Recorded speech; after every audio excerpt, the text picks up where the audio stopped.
Welcome, everyone, to our second Menachem Begin talk. And the subject of this talk should tell you everything you need to know about Menachem Begin, because when I finished speaking last week, I had people come and say, oh, you didn't speak about this about Menachem Begin, that about Menachem Begin. And it just shows you what a beloved person he was on so many people. He was by the end of his life, it doesn't mean throughout his life, but by the end of his life, he was really very, very beloved by many different parts of the Jewish people, many people who used to be his enemies and not appreciated him. Really, it's hard to find someone who doesn't love him. And so we're going to talk today about Menachem Begin, the statesman, the member of the parliament, not just the Che Guevara Menachem Begin, who's leading the rebellion against the British, but also the parliamentarian and who he was in terms of Israeli government. It's important to know that the difference between Menachem Begin and Ben-Gurion is not just a personal animosity, Ben-Gurion calling him Hitler, him calling Ben-Gurion Cain for his role in the Altalena. It was a fundamental difference, and it's a fundamental difference that it is important to understand. Why is it important to understand? Because it's a difference that resonates to this day in Israeli politics and just around the world. So it's really important to understand. So I'm just going to sort of clarify the difference between Ben-Gurionism and Beginism. So Ben-Gurionism sees Zionism and the return to the land of Israel as the normal state of the Jewish people. They see history taking a pause after the Romans expelled the Jews. Everything that happens in the middle sort of doesn't matter. It's all a blur, 2,000 years of history in exile. And our normal state, the normal state of the Jewish people is living as a sovereign people on our ancient homeland. And really, he's more of a believer in our Israeliness than our Jewishness. That is sort of the Ben-Gurion philosophy. So that actually colors a lot of things. So for example, the Holocaust in Ben-Gurion's philosophy was not a major event the way it was in Begin's, because the Holocaust was an aberration, which is a product of exile. According to Ben-Gurion, the Holocaust is more of something that's a result of our abnormal life in exile. And really what we should be doing is living in the land of Israel. Everything takes a break when we're in exile and crazy things happen. That's something that Ben-Gurion believed in. Another thing that Ben-Gurion believed in is that basically we're an Israeli people. And Begin, on the other hand, believed in Jewishness. Begin often spoke of Jewishness. He always referred to himself as a Jew. When he was elected prime minister, he says he's going to lead in a Jewish way. And that's a very big difference. And that's something that's unique. Begin started, we're going to see, especially as prime minister, Begin started a new kind of Zionism. It's not religious Zionism. It's not secular Zionism. It's not Jabotinsky Zionism. Jabotinsky, by the way, was very secular in many ways. He believed in strength and controlling the whole, both sides of the Jordan. But Jabotinsky was not a very religious person.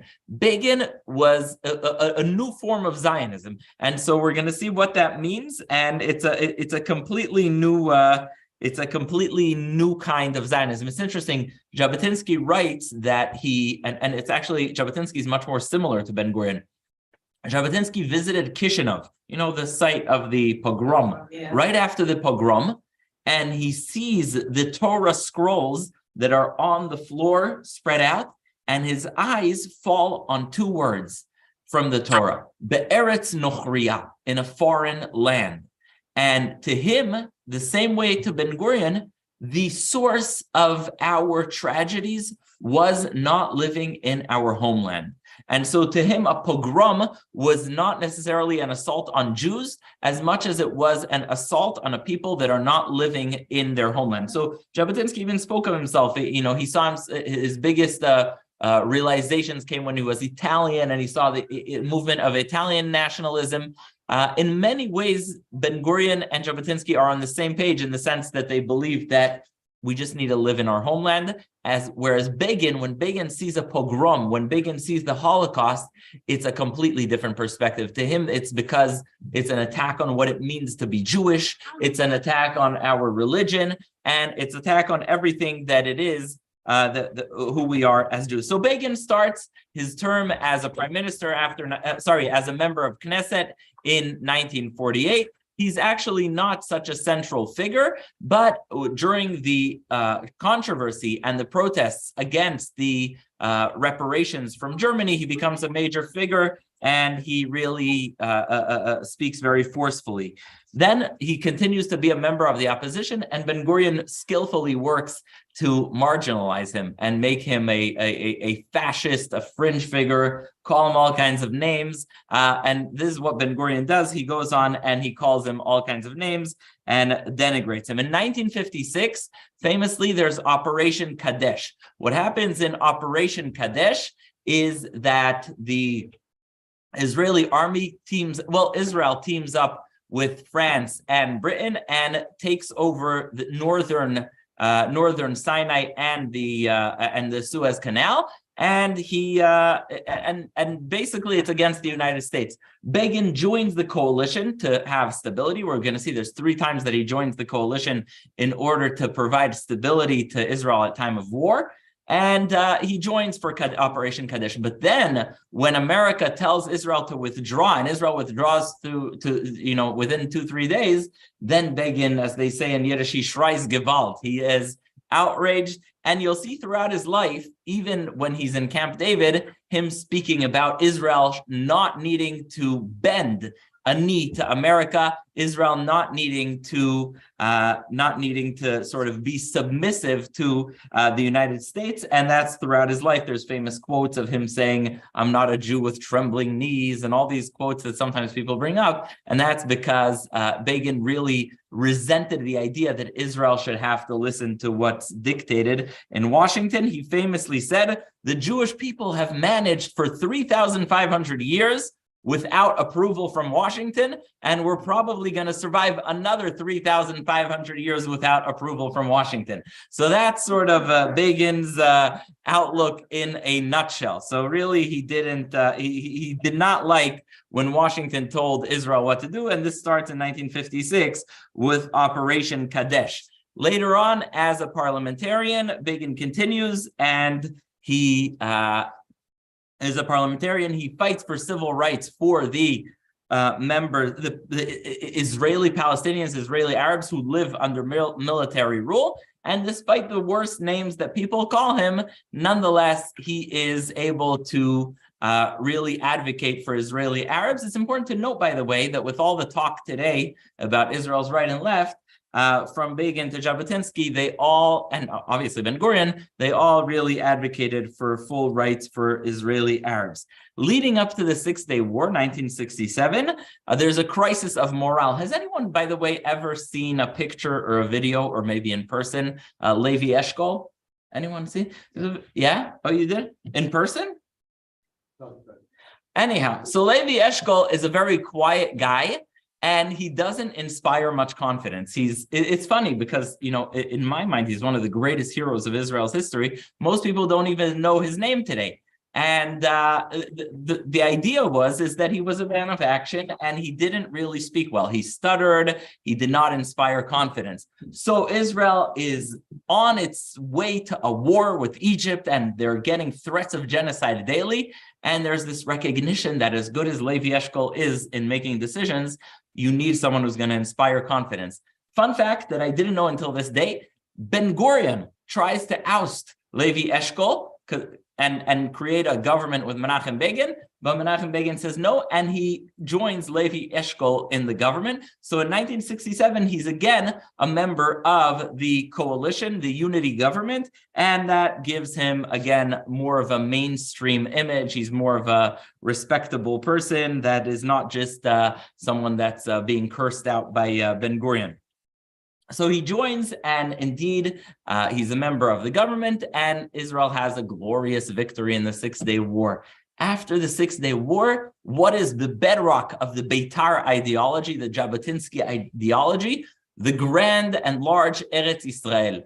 And to Begin, that's a religious imperative, meaning to him, this is, and we'll see how this plays out in his compromise over the Sinai, to him, the land of Israel is sacred, and therefore he will not give up 1 foot of the land of Israel. So while many are talking after the 6-Day War about what parts to give to Jordan, a Palestinian state, etc., he is having none of it because he believes in the Beitar. He has a 2-layer situation because he believes in the Beitar ideology of 2 sides of the river of the Jordan and large land of Israel. And also he's religious, which means that cities like Yerushalayim and Hebron and Shechem carry a very big weight to him. He famously said, he had these fiery speeches. He famously said, the city of Solomon, son of David, son of Yishai, will never be given to Hussein ibn Abdallah ibn Talal. Meaning, we will never give the city of Jerusalem to the Jordanian king, and he was very fierce about this. And after the 6-Day War, obviously, this is a matter of national conversation. Then, 1973, you have another event, and that is the Yom Kippur War. Now, the Yom Kippur War is going to shape Begin's being prime minister, and in many ways it's going to shape the downfall of the Israeli establishment, the Labor Party, because there was so much anger at the establishment after the Yom Kippur War. From a military perspective, the Yom Kippur War is a victory because within a few days, Israel got its act together and really was able to fend off an army that is so much bigger than it. However, it was on the brink of losing, and Israel really had a flavor of what it tastes like to almost be completely decimated. It's interesting because in Egypt to this day, they have a march. It's called the October Victory March. And they lost the war. They lost 3 wars. They lost 4 wars because they also lost Kadesh. But they celebrate it as a victory. That's how the Middle East works. And, the Egyptian Prime Minister still gets phone calls congratulating him on the October victory. We have a question? Yes, we do, from Asher on YouTube. Yeah. As an inclusive Jew qua Jew, how would Begin view the suggestion to amend the law of return to limit citizenship only those of at least one Jewish First parent? of all, this is I don't know if my subjects for Shabbat were leaked, but this is the subject that I'll be speaking about. So Seudah Shlishit on Shabbat. I'll get to that. But it's a good question. Yes. So now we come to the 6-Day War, and he is the Yom Kippur War. So he's added onto Israel's unity government, but there's a huge amount of anger at Golda Meir and Dayan. To this day, we don't know who to blame. There's so much blame to go around. Golda Meir resigns. I'm sure some of you have your ideas of who we should point a finger at, but nonetheless, there's huge anger, and that's the anger that within 4 years leads to the downfall of the Labor Party and what they call the Mahapach, the everything being turned over. And this is when Begin is about to become prime minister. It's important to note that the way Begin became prime minister it's called the Alliance of the Oppressed, meaning there's a huge amount of rightfully angry Mizrahi Jews from Arab countries who have been treated terribly. And Begin really treats them nicely. His love for tradition and his traditional Judaism, though that can be secular, is very popular, and he gets along with them. He gets along with the religious people who feel oppressed. Everyone who feels like the elitist system of the sort of more socialist Israel, the kibbutzim,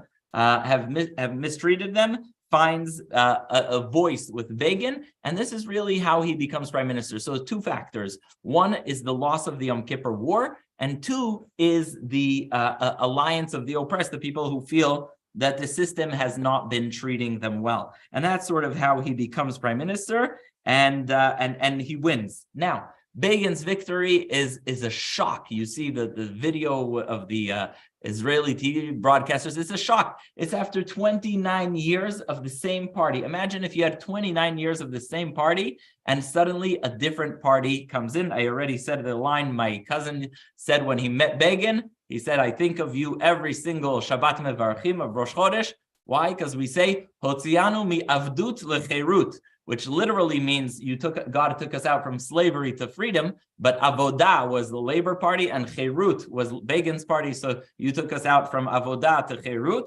And there's really a lot of people are ecstatic. Just let me give everyone an idea of how much what that day changed Israel forever.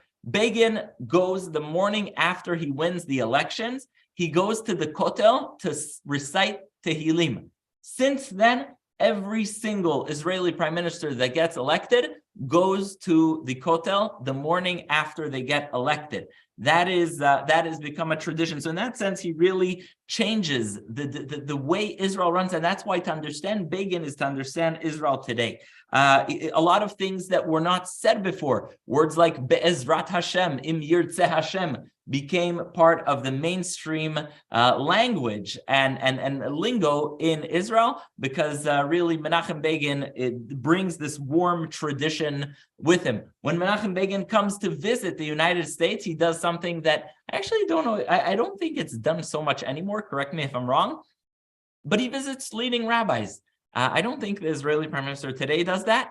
But Menachem Begin comes, he meets with the Lubavitcher Rebbe for more than an hour. They speak in Russian. It's one of the only conversations that 770 does not have a recording of. It was completely off the record. They spoke a lot about Soviet Jewry and the situation in Russia. And he goes and he visits Rabbi Soloveitchik in Yeshiva University and Rabbi Moshe Feinstein on the Lower East Side. And when he visits England, he goes to the synagogue to light Hanukkah candles. A lot of these things remained, not all of them. And in that sense, Begin, that's partially why he's so beloved by Jews around the world, because he's really an example of someone who led as a Jew. He was the Jewish prime minister, and that really meant a lot to him. And we're going to speak about what that meant to the law of return. It's important to note another thing. The alliance of the oppressed is not just of Sephardic Jews, religious Jews, members of the Irgun, members of the Israeli Etzel, Lehi, people who were not in the Haganah but fought the British, were not treated as state fighters. If you go to Mount Herzl, there's a lot of memorials for members of the Haganah. They're treated as veterans. You go, it's like, what do you call that in Washington, D.C., the cemetery? Arlington. So in Israel's equivalent of Arlington, you always had members of the Haganah, but not members of the Irgun and the Lehi. And he changed that when he came in. My great uncle, Yosef Lishansky, who was hung in 1917 by the British, he was a member of the Neely Underground, which was sort of against the establishment of Hashomer Hatzair. He wasn't buried in Mount Herzl until Begin came in. So when I say that Begin gives a voice to the oppressed, it's to much more than just one or two groups. There's a lot of people, especially the people of the Lehi, the Irgun, who suddenly find themselves getting the recognition that they felt they deserved all along. They weren't just terrorists. They weren't people who were militias. They were fighters for the freedom of Israel. So there's no reason to treat them differently than members of the Haganah. So in that sense, you really have to appreciate what it means that Begin came in. I'll tell you another thing that will shock you. Where is Zev Jabotinsky buried? No idea. Zev Jabotinsky died in upstate New York. He came to speak in America and to do work for Beitar. He died. Ben Gurion prohibited his bones from being brought to Israel, famously saying, we need people, not bones. But he didn't let him to be brought back. It wasn't later till 1964 or something when Levi Eshkol allowed for that. But just imagine that.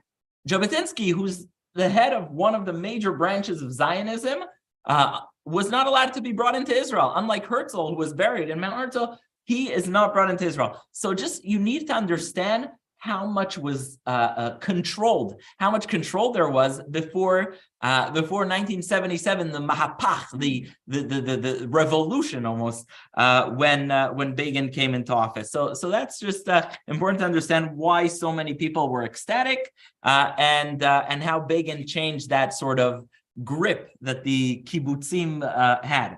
Now, what happens the day after Begin gets elected? Not so much happiness. Why? Begin was the hope of the settlers, the people who were building now settlements in the West Bank. He was their hope. So they thought, Now we have someone who's going to annex the West Bank, who's going to allow for Jewish settlements all over. And Menachem Begin then calls Moshe Dayan, whose reputation has been damaged by his handling of the Yom Kippur War, and he says, I want you to be the foreign minister. And this is when the folks of Gush Emunim start saying, oy vey, because they know it's not going to be the free-for-all that they thought it's going to be, and they realize that this is not going to be as simple as they thought. It's interesting, he also kept a lot of civil servants, so a lot of labor civil servants, even the ambassador in Washington. I don't know what is going to happen now with Israel's election, but when Begin is elected, he leaves the ambassador in Washington, the same one that was appointed by the more left-wing government. So in that sense, he behaves in a more sensible and governing broadly way, meaning he keeps a lot of civil servants in place who are not his cup of tea, and he keeps the ambassador, etc. And he invites Moshe Dayan, who's opposed to settlements, to be his foreign minister. And so in that sense, again, he's a disappointment to the Gush Emunim movement, and they say, wait, maybe he's not the dream come true that we thought he is. So there's a lot of joy, but there's also lack thereof. I'll give you the timeline here, and it's going to shock you. Begin is elected on June 20th. Note the date, June 20th, 1977. He goes to the July 4th celebration in the American embassy in Israel, and he tells someone, can you please call over the Romanian ambassador? Okay, they go, they look, they pass by the Romanian ambassador. Everyone's celebrating July 4th. I don't know if they had hot dogs or what they do when they have these parties in the embassy. But he calls him over and he tells him Romania has then a very deplorable dictator, Ceausescu, and he whispers to him, he says, you should know that I would not be opposed to visiting your country together with Sadat of Egypt. He whispers this to him, and indeed, a few days later, he goes to visit Ceausescu in Romania. Next person to visit is Sadat. And this is when Menachem Begin starts reaching out to Egypt and seeking its hand for peace, which is extraordinary if you think about it. We take it for granted. Israel's most deadly wars were with Egypt. Today, Egypt is not so much on our radar. The most deadly wars were with Egypt. 48, 67, 73. The worst wars Israel ever had were with Egypt. And so he reaches out to Sadat and he says, I want peace. There's a great story Israeli journalist tells. He's listening to the radio and he hears that Sadat suddenly announces in the Egyptian parliament that he wants to visit Jerusalem and speak in the Knesset. He calls Begin's house. Aliza answers. By the way, I should note, Aliza was his most beloved person in the world, his wife. And when he's elected, he famously says, one of the first things he says is a verse we say on Rosh Hashanah, Zacharti lach chesed neuraich ahavat klulotayich, lechtecha charai bamidbar. I remember for you the love of our youth, you going after me in the desert. And he really, she is the rock of Menachem Begin. So this journalist calls Menachem Begin's house. Aliza picks up and he says, can I please speak to your husband? She tells him he's in the shower. So only in Israel does this happen.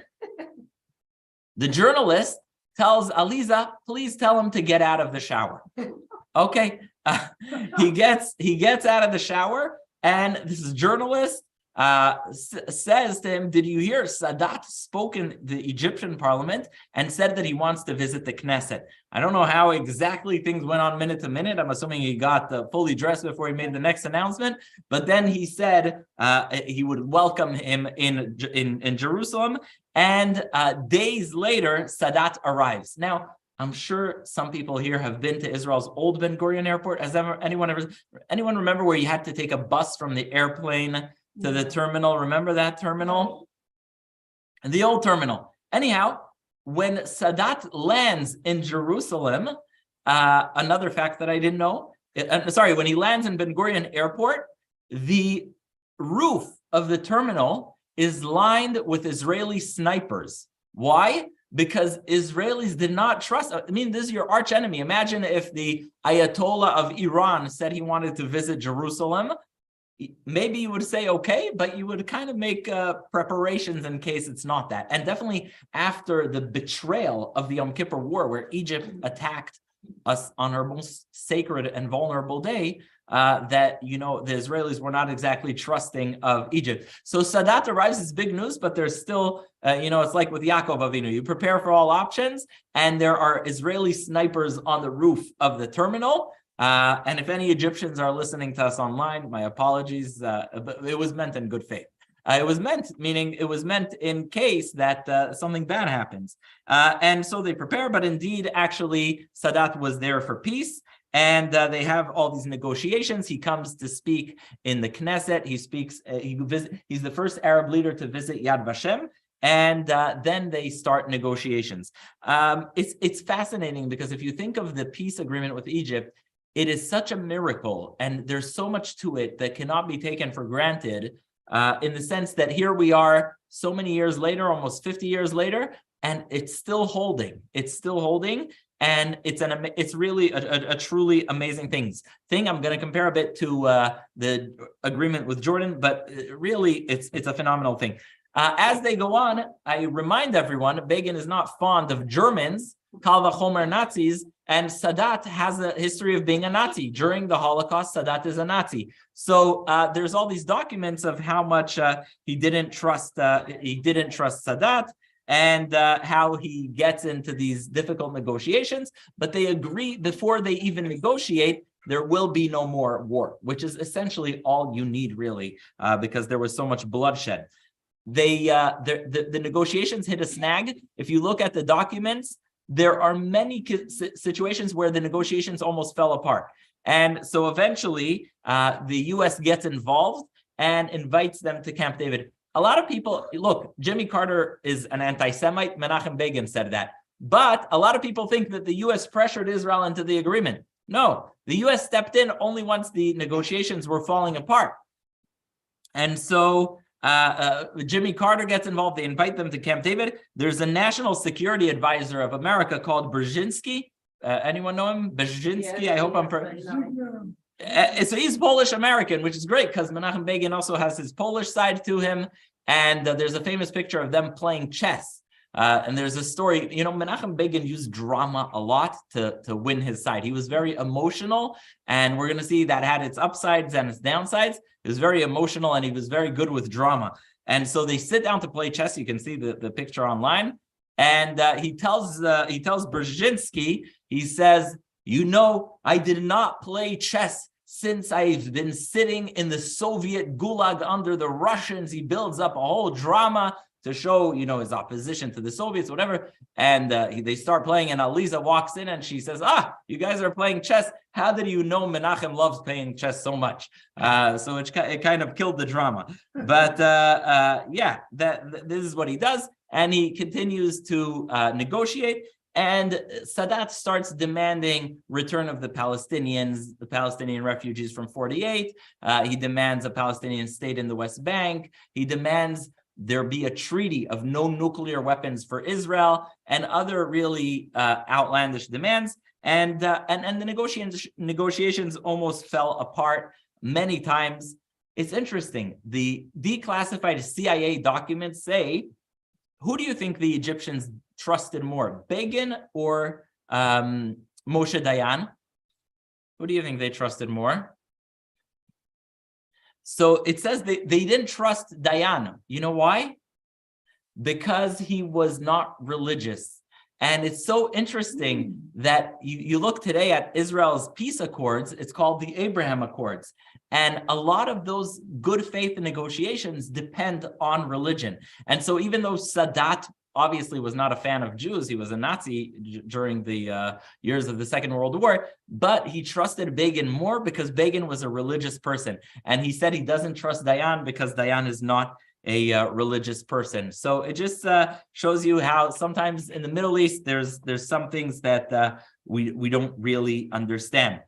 They signed the agreement, and the agreement includes a withdrawal from Sinai. Now, how do you reconcile Menachem Begin being a man of Beitar, a man of believing in not only all of Israel, but also the other side of the Jordan belonging to Israel, with him being the one to give away the Sinai Peninsula to Egypt. How do you reconcile that?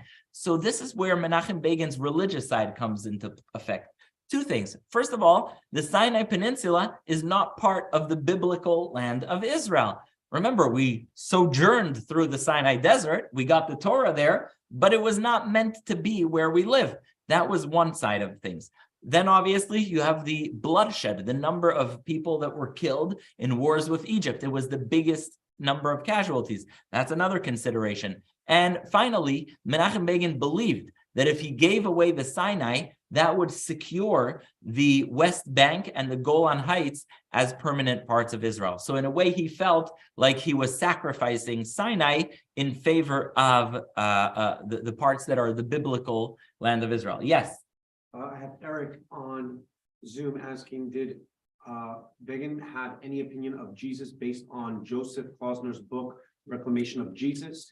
I hope whoever's asking this is not a missionary, because he was not fond of missionaries. But Menachem Begin, like most Jews, probably didn't give much thought to that topic because it's not on our roster. It's not a thing.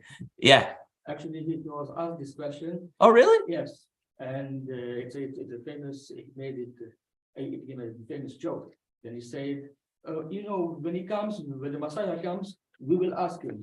Let him come first, and we will come asking. Is it first time or is it just second? Is it the second time? Look, he had a good sense of humor, but obviously it wasn't. I don't know. Maybe it came up with Jimmy Carter. What's the name of the denomination of Jimmy Carter? Episcopalian. So sometimes they were more anti-Semitic. Whatever it is, I don't know if the topic came up.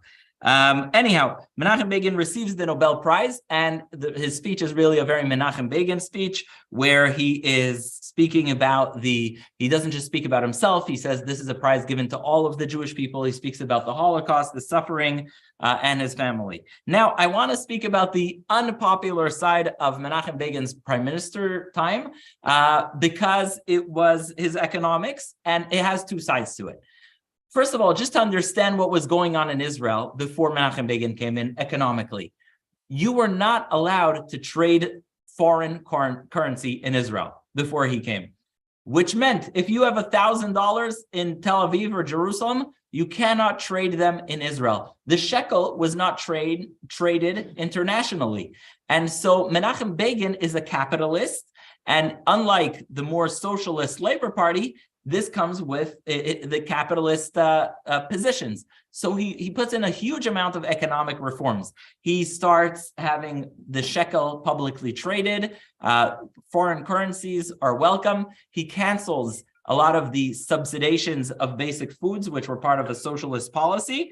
And believe it or not, before Menachem Begin was prime minister, it sounds crazy, but it did happen. The policy of the Israeli government is they had this thing, they would make all the TVs black and white. Even if you had a color TV, all TV broadcasting was black and white. It was sort of an equalizer. The more socialist government didn't want some people to have a color TV and some people, it was all made black and white. And so he put a reform in that. He allowed for massive amounts of imports, and he still, though, believed in Jabotinsky's 5 mems. That were a sort of a social policy. The 5 mems are mazon, ma'on, marpeh, moreh, and malbush, which means everyone is entitled for a roof over their head, food, healthcare, education, and clothing. So he did have a belief in basic social policies in the sense that no one should starve, not have education, not have healthcare. But at the same time, he was nowhere near the Labor parties making everyone's TVs black and white so that there are no differences. So in that sense, he changes Israel. He opens it to much more tourism, much more investment. The fact that you see Israelis going to the airport now on a daily basis, this is very much thanks for Begin. At the same time, we're not going to cut him slack. There was a huge amount of inflation because he canceled the subsidies on food. The prices skyrocketed, and Israel went into economic shock. It went from a very government-controlled economy to an economy that is a free market economy without enough buffers, and that caused major inflations and shock. At the same time, Menachem Begin says, look, you see all the Jews who came from Arab countries are living in slums, literally. They were living in terrible neighborhoods. They were living sometimes 13 children in a 1.5 bedroom apartment. And Menachem Begin says we are going to put in the biggest social policy of my time, and that is building neighborhoods.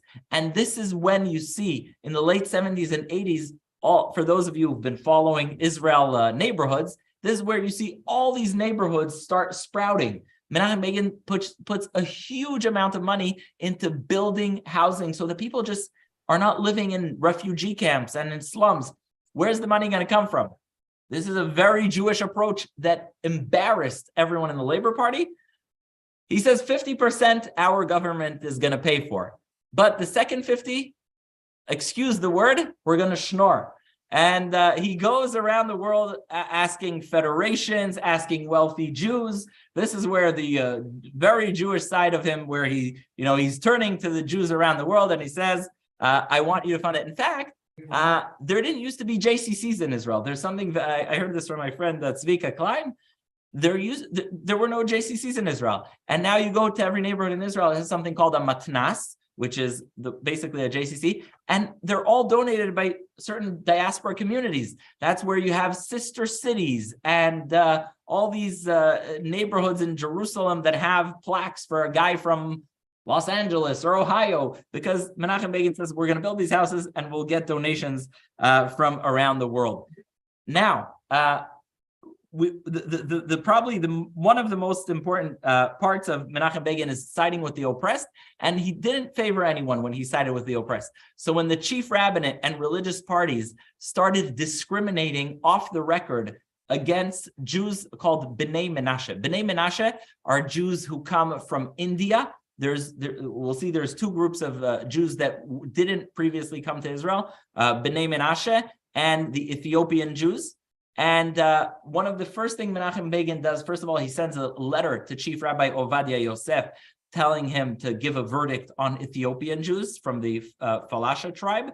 And he says, I want you to see if they're truly Jewish. And when that happens, he sends the Mossad to start an operation to bring them in large numbers to Israel. And in that sense, it continues to this day, that aliyah. And then he notices that even though the B'nai Menashe are established to be halachically Jewish and eligible for the right of return, the chief rabbinate are doing an off-the-record thing where they require them to convert, or they only let them marry each other. Basically, they were legally Jewish, but they were treated as not Jewish. And this is when he got up in the Knesset and gave a fiery speech, because he always sided with those who were being mistreated. And he did that famously with the B'nai Menashe, and he gave no one a discount for that thing. Now we come to what's called the Begin Doctrine. Begin hears secretly that Iraq is building a nuclear facility. And the Begin Doctrine says, never ever will an enemy country that seeks Israel's destruction gain access to nuclear weapons. And he gets the pilots going. He gets a secret plan going. He only informs the United States once they're taking off, and they fly at very low altitude and mistreated. And he did that. He destroys it. It obviously followed later by the Israeli Prime Minister David Olmert, who hears the same about Syria. And he bombs either 2004, 2006. I don't know if anyone remembers that. But he starts the Begin Doctrine, which means no nuclear weapons for enemies of Israel. It's to be seen what happens with Iran if that doctrine was broken. But it's very much a doctrine that's inspired by his vivid memory of the Holocaust, where he said time and again, there will never be a Holocaust again, and that was his philosophy. And he put his money where his mouth is, and he bombed Iraq's famously Ilan Ramon, who later became an astronaut and died when returning from space. But that was his doctrine, and they asked him, because there was always the tension between him and religious and non-religious. They asked him when the planes landed, Do you give the credit to God or do you give the credit to the pilots? So he said, Be'ezrat Hashem, our pilots succeeded. So that really summarizes who he is. But that was his approach to security, and it got him into trouble. Where did it get him into trouble? Well, two things got him into trouble. Number one, we're speaking about Lebanon. The Palestinian terrorist organizations start situating themselves in Lebanon and shooting rockets at Israel. And so he says a Jew will never live under the threat of terrorism, and that's his belief. He makes two mistakes that are sometimes his strengths. Number one, his philosophy is that a Jew should never live under threat. And so he says, if they're shooting rockets, I'm going to send the IDF in and we're going to, really take down all the terrorists in Lebanon. The second thing is he always delegated. He famously gave a speech in Warsaw in his Beitar days saying, here's my vision. How it's going to be done, I'll leave that up to the experts. And that's what his philosophy was. But unfortunately, when it came to Lebanon, this was his weakness. He let Ariel Sharon, he trusted him with the war, and Ariel Sharon, who was a big hero during the Yom Kippur War and did something very gutsy in the war, unfortunately dragged Begin against his knowledge deep into Lebanon, and that's where you have decades of Israeli involvement in Lebanon, and what happens is the activists of Shalom Achshav, Peace Now, stand outside Begin's house with signs of how many soldiers have been killed, and supposedly this is one of the things that led to his retirement. It crushed his spirit, the idea that young Jews are being killed because of him. And so when he wins a second term, he stays there for 4 or 5 months and then he retires. Some say this is one of the biggest controversies. Some say it's because of the death of his wife Aliza. Others say it's because he had clinical depression. Others say it's because of the activists who held signs of how many soldiers have been killed in Lebanon. Either way, this is his last chapter, which really ends up with the famous killing where the Christians killed Muslims in Lebanon, and Israel gets blamed, where he famously said, Goyim kill Goyim, and they blame Jews. And this is really what leads to his end. But it's fair to say that to this day, the legacy of Menachem Begin is one of consensus. It's hard to find a Jew from far right to far left who don't really respect him. His Jewish Zionism, so to speak, has become the predominant Zionism in Israel. It's a Zionism that is based on Jewish sentiment, on belief in Jewish history. It doesn't see being Israeli and diaspora as a conflict. He didn't see diaspora Jews as very different than Jews in Israel. And also his belief was that, to be Jewish was to be proud. It was to remember our tradition. It was to never forgive and never forget the Holocaust. And it was one that said we have to make sure it never happens again and to secure the future of the Jews. I know there's questions, whether it's here or online. Do we have any questions, comments? The law of return. I will speak on Shabbat about the law of return. So I do have a long comment from Eric. I don't know if you want. Yeah. All right. Is it a question or? First of all, does anyone here have a question? Yeah. Anyone here with a question? No. All right. Okay. I think last time people wanted to know what the implications of Menachem Begin are to Israel's current government, which many people are concerned about because of its far right nature. But look, with Menachem Begin, the way he disproved concerns of his opponents was in action. And so that's what he did. He appointed Moshe Dayan. He really brought the people together. So I think I can't make any decisions for anyone who's in the Israeli government now. So time will tell if this will be a government of consensus or not. This is impossible to decide, but it's fair to say that his legacy is with us today. All right. Thank you to everyone who came. Thank you to everyone who listened. Thank you.